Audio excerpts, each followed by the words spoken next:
ಒಂದೇ ರಾಶಿಯಲ್ಲಿ ಲಕ್ಷ್ಮೀ ನಾರಾಯಣ ಬುಧಾದಿತ್ಯ ಯೋಗ. ಮೇ ತಿಂಗಳಿನಲ್ಲಿ ಈ ಎಲ್ಲ ರಾಶಿಯವರಿಗೆ 50 ವರ್ಷಗಳ ನಂತರ ಸಿಗುತ್ತೆ ಅದೃಷ್ಟದ ಜೊತೆಗೆ ಹಣದ ಸುರಿಮಳೆ.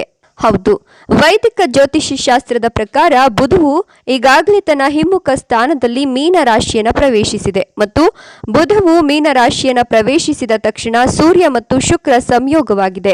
ಮೀನ ರಾಶಿಯಲ್ಲಿ ಶುಕ್ರ ಮತ್ತು ಬುಧ ಸಂಯೋಗದಿಂದ ಲಕ್ಷ್ಮೀ ನಾರಾಯಣ ರಾಜಯೋಗವು ರೂಪುಗೊಳ್ಳುತ್ತಿದೆ ಮತ್ತು ಸೂರ್ಯ ಮತ್ತು ಬುಧ ಸಂಯೋಗದಿಂದ ಬುಧಾದಿತ್ಯ ರಾಜಯೋಗವು ರೂಪುಗೊಳ್ಳುತ್ತಿದೆ. ಈ ರಾಜಯೋಗವು 50 ವರ್ಷಗಳ ನಂತರ ಒಟ್ಟಿಗೆ ರೂಪುಗೊಂಡಿದೆ. ಒಂದೇ ರಾಶಿಯಲ್ಲಿ ಬುಧಾದಿತ್ಯ ರಾಜಯೋಗ ಹಾಗೂ ಲಕ್ಷ್ಮೀನಾರಾಯಣ ರಾಜಯೋಗ ರೂಪುಗೊಂಡಿರುವುದು ಬಹಳ ವಿಶೇಷ ಎನ್ನಲಾಗ್ತದೆ. ಈ ಯೋಗಗಳ ಕಾರಣದಿಂದ ಕೆಲ ರಾಶಿಯವರಿಗೆ ಮೇ ತಿಂಗಳಿನಲ್ಲಿ ಒಳ್ಳೆಯ ಫಲಗಳು ಸಿಗ್ತವೆ. ಅಲ್ಲದೆ ಭವಿಷ್ಯವು ಈ ರಾಜಯೋಗಗಳ ಪ್ರಭಾವದಿಂದ ಉಜ್ವಲವಾಗುವ ಸಾಧ್ಯತೆ ಹೆಚ್ಚಿದೆ. ಸಂಪತ್ತಿನಲ್ಲಿಯೂ ಅಪಾರ ಬೆಳವಣಿಗೆ ಆಗಬಹುದು. ಹಾಗಾದ್ರೆ ಈ ಯೋಗದಿಂದ ಮೇ ತಿಂಗಳಿನಲ್ಲಿ ಯಾವ ರಾಶಿಯವರ ಹಣೆ ಬರಹ ಬದಲಾಗ್ತದೆ ಅನ್ನೋದನ್ನ ತಿಳಿಯೋಣ.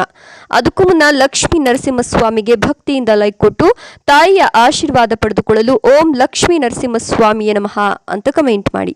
ಮೊದಲನೆಯದಾಗಿ ಮೇಷರಾಶಿ. ಲಕ್ಷ್ಮೀನಾರಾಯಣ ಮತ್ತು ಬುಧಾದಿತ್ಯ ರಾಜಯೋಗವು ನಿಮಗೆ ಲಾಭದಾಯಕ ಫಲಗಳನ್ನು ನೀಡುತ್ತದೆ. ಹಾಗಾಗಿ ಈ ಸಮಯದಲ್ಲಿ ನಿಮ್ಮ ಪ್ರಯತ್ನಗಳನ್ನು ಹೆಚ್ಚಿಸಿಕೊಳ್ಳುವುದು ಉತ್ತಮ. ಇದು ನಿಮಗೆ ಅದೃಷ್ಟವನ್ನು ತರುತ್ತದೆ ಎನ್ನಬಹುದು. ಈ ಸಮಯದಲ್ಲಿ ನೀವು ವೃತ್ತಿ ಜೀವನದ ಮುಂಭಾಗದಲ್ಲಿ ಉತ್ತಮ ಯಶಸ್ಸನ್ನು ಪಡಿತೀರಿ ಮತ್ತು ನಿಮ್ಮ ಕೆಲಸದ ಕ್ಷೇತ್ರವನ್ನು ವಿಸ್ತರಿಸುವಲ್ಲಿ ಯಶಸ್ವಿ ಆಗ್ತೀರಾ. ನಿಮ್ಮೆಲ್ಲ ಕನಸುಗಳು ಈ ಸಮಯದಲ್ಲಿ ನನಸಾಗ್ತದೆ. ಅಲ್ಲದೆ ನಿಮ್ಮ ಹಳೆಯ ಹೂಡಿಕೆಯಿಂದ ಆರ್ಥಿಕವಾಗಿ ಲಾಭವಾಗುವ ಸಾಧ್ಯತೆ ಇದೆ. ಮಹಿಳೆಯರಿಗೆ ಶುಭ ಫಲಗಳು ದೊರಕಲಿವೆ. ಎರಡನೆಯದಾಗಿ ವೃಷಭ ರಾಶಿ. ಈ ಯೋಗಗಳು ನಿಮಗೆ ಮಂಗಳಕರ ಅಂತ ಹೇಳಬಹುದು. ಈ ಸಮಯದಲ್ಲಿ ನಿಮ್ಮ ಇಷ್ಟಾರ್ಥಗಳು ಈಡೇರ್ತವೆ. ಹಾಗಾಗಿ ಈ ಸಮಯದಲ್ಲಿ ನೀವು ಯಾವುದೇ ಹೊಸ ಕೆಲಸವನ್ನ ಪ್ರಾರಂಭಿಸುವ ಮುನ್ನ ಮನೆ ದೇವರ ದರ್ಶನ ಪಡೆದು ನಂತರ ಪ್ರಾರಂಭಿಸುವುದು ಉತ್ತಮ. ನೀವು ವೈವಾಹಿಕ ಜೀವನದ ಬಗ್ಗೆ ಮಾತನಾಡಿದ್ರೆ ನಿಮ್ಮ ಸಂಗಾತಿಯೊಂದಿಗೆ ನಿಮ್ಮ ಸಂಬಂಧವು ಉತ್ತಮವಾಗಿರ್ತದೆ. ಈ ಸಮಯದಲ್ಲಿ ನೀವು ಸಮಾಜದಲ್ಲಿ ಗೌರವ ಮತ್ತು ಪ್ರತಿಷ್ಠೆಯನ್ನ ಪಡಿತೀರಿ. ಅಲ್ಲದೆ ಈ ಸಮಯದಲ್ಲಿ ನೀವು ವಾಹನಗಳು ಮತ್ತು ಆಸ್ತಿಯನ್ನು ಖರೀದಿಸಬಹುದು. ಈ ಸಮಯ ನಿಮಗೆ ಉತ್ತಮವಾಗಿದೆ. ವ್ಯಾಪಾರ ವಹಿವಾಟುಗಳಲ್ಲಿ ಉತ್ತಮ ಲಾಭ ಸಿಗಲಿದೆ. ಮೂರನೆಯದಾಗಿ ತುಲಾರಾಶಿ. ಬಹಳ ದಿನಗಳಿಂದ ಮುಂದೂಡಲಾಗಿದ್ದ ಹಣಕಾಸಿನ ಸಮಸ್ಯೆಯಿಂದ ಮುಕ್ತಿ ಸಿಗಲಿದೆ. ವ್ಯವಹಾರದಲ್ಲಿ ನಿಮಗೆ ಲಾಭ ದೊಡ್ಡ ಮಟ್ಟದಲ್ಲಿ ಸಿಗ್ತದೆ. ವೈಯಕ್ತಿಕ ಸಮಸ್ಯೆ ಸಮಯದಲ್ಲಿ ಬಗೆಹರಿಯಲಿದೆ. ಹಾಗಾಗಿ ಯಾವುದಾದ್ರೂ ಸಮಸ್ಯೆಗಳಿದ್ರೆ ಈ ಸಮಯದಲ್ಲಿ ಬಗೆಹರಿಸಿಕೊಳ್ಳಿ, ಉತ್ತಮವಾಗಿರ್ತದೆ. ಯೋಜಿತ ಕಾರ್ಯಗಳು ನಿಮ್ಮ ಪ್ರಯತ್ನಗಳಿಂದ ಯೋಜಿತ ರೀತಿಯಲ್ಲಿ ಪೂರ್ಣಗೊಳ್ಳಲಿವೆ. ಈ ಸಮಯದಲ್ಲಿ ಕುಟುಂಬ ವ್ಯವಹಾರಗಳು ನಿಮಗೆ ತಕ್ಕಂತೆ ಅನುಕೂಲಕರವಾಗಿವೆ. ಮದುವೆ ಆದವರಿಗೆ ಸಂಗಾತಿಯೊಂದಿಗೆ ಅನ್ಯೋನ್ಯತೆ ಹೆಚ್ಚಾಗ್ತದೆ. ಲಕ್ಷ್ಮೀನಾರಾಯಣ ಮತ್ತು ಬುಧಾದಿತ್ಯ ರಾಜಯೋಗದ ರಚನೆಯು ತುಲಾರಾಶಿಯವರಿಗೆ ಮಂಗಳಕರ ಮಾತ್ರವಲ್ಲದೆ ಆರ್ಥಿಕವಾಗಿ ಲಾಭದಾಯಕ ಅಂತ ಹೇಳಬಹುದು. ಧನುರಾಶಿ. ಲಕ್ಷ್ಮೀನಾರಾಯಣ ಮತ್ತು ಬುಧಾದಿತ್ಯ ಯೋಗಗಳು ನಿಮ್ಮ ಹಣೆ ಬರಹವನ್ನು ಬದಲಾಯಿಸುತ್ತದೆ. ಈ ಸಮಯದಲ್ಲಿ ನಿಮ್ಮ ಆದಾಯ ಮಹತ್ತರವಾಗಿ ಹೆಚ್ಚಾಗುವ ಸಾಧ್ಯತೆ ಇದೆ. ಹಾಗಾಗಿ ನಿಮ್ಮ ಪ್ರಯತ್ನ ನಿಸ್ವಾರ್ಥವಾಗಿರಲಿ. ಜೊತೆಗೆ ನೀವು ಸ್ವಪ್ರಯತ್ನಗಳಿಂದ ಹೊಸ ಆದಾಯದ ಮೂಲಗಳು ನಿಮಗೆ ಈ ಸಂದರ್ಭದಲ್ಲಿ ಸಿಗ್ತದೆ.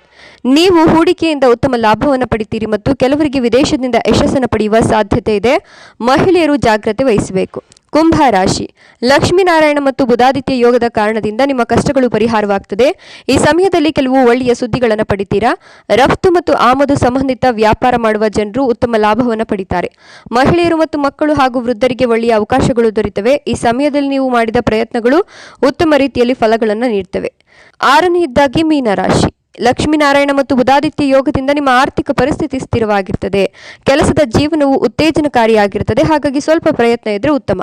ವೃತ್ತಿಪರ ಜೀವನವು ಕಾರ್ಯನಿರತವಾಗಿರ್ತದೆ. ನಿರುದ್ಯೋಗಿಗಳಿಗೆ ಸೂಕ್ತ ಆಫರ್ಗಳು ದೊರಕಲಿವೆ. ಹಾಗಾಗಿ ಸೂಕ್ತ ಕೆಲಸಗಳನ್ನು ಆಯ್ಕೆ ಮಾಡಿಕೊಳ್ಳಿ. ಈ ಸಮಯದಲ್ಲಿ ನೀವು ವಾಹನ ಅಥವಾ ಆಸ್ತಿಯನ್ನು ಖರೀದಿಸುವ ಮುನ್ನ ಆಂಜನೇಯ ಸ್ವಾಮಿಗೆ 21 ವೀಳ್ಯದೆಲೆಯನ್ನು ಅರ್ಪಿಸಿ ಶುಭವಾಗ್ತದೆ.